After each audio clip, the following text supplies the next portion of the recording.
Hello, I'm Pastor Dave, and this is our sermon recap for Monday, March 18th, 2024. Here we go. This week, our passage was Daniel chapter 12, verses 1 through 13.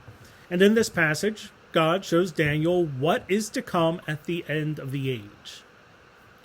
This passage from Daniel speaks of what happens at the end of the world. And this is part of the reason why Daniel is considered an apocalyptic book within the Bible, because of what's included in it. The thing is, with Daniel, Revelation, any apocalyptic work, we can become very focused on the details of what is happening in those events that we miss out on some important lessons to living our faith. Now, one of those important messages, as we sometimes gloss over, comes with how it ends. And that is in the fact that there is salvation in the future. Whether it's Daniel or Revelation, the end is the same. In the end, the faithful experience salvation. And it's a salvation that only comes from God. And it's always there, but sometimes we just forget as we get lost in details. Because we want to look at these details and understand what's going to happen, when it's going to happen, or try to figure out when it's all going to come about. And the truth is, no matter how hard we try, we do not know when salvation will come. If we look at the Gospels, we are told that only the Father in heaven knows when these events will come to pass. And none of us, no matter how smart we are or how much we study, will figure it out. But those aren't the only lessons that are found in this passage, and really any of these apocalyptic works. One of the lessons applies to how we deal with events that happen in this world. Because when we look in this text, we see that there will always be wicked people.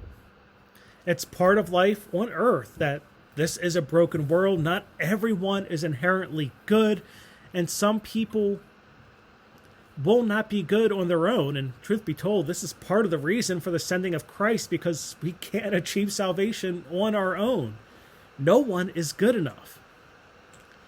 But even along with the recognition that there are always evil people in this world, we also have the reminder that not everyone will understand God's message.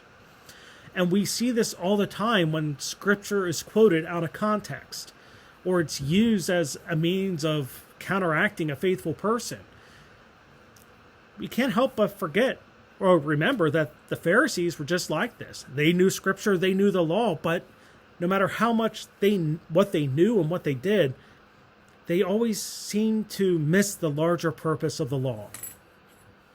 And all of this shows us that the wise understand that wisdom comes from God. No human wisdom is going to understand what is going to happen at the end of time or understand God's timing. No person on their own can figure out why there are wicked people or why people respond differently to the gospel. It's all wisdom from God. And that's something that God did for Daniel. As a result of his faith, God gave him wisdom to understand what is to come. It says God will grant us wisdom when we seek him as we strive to live a better life. And if we can do that, we can be receptive of God's faith and salvation. So that's your recap for this week. Reminder, we worship Saturday night at 6:30, Sunday at 10:45, and we live stream that 10:45 service on the WSUMC Live Facebook page. But until next time, I'm Pastor Dave, and I hope to see you in worship.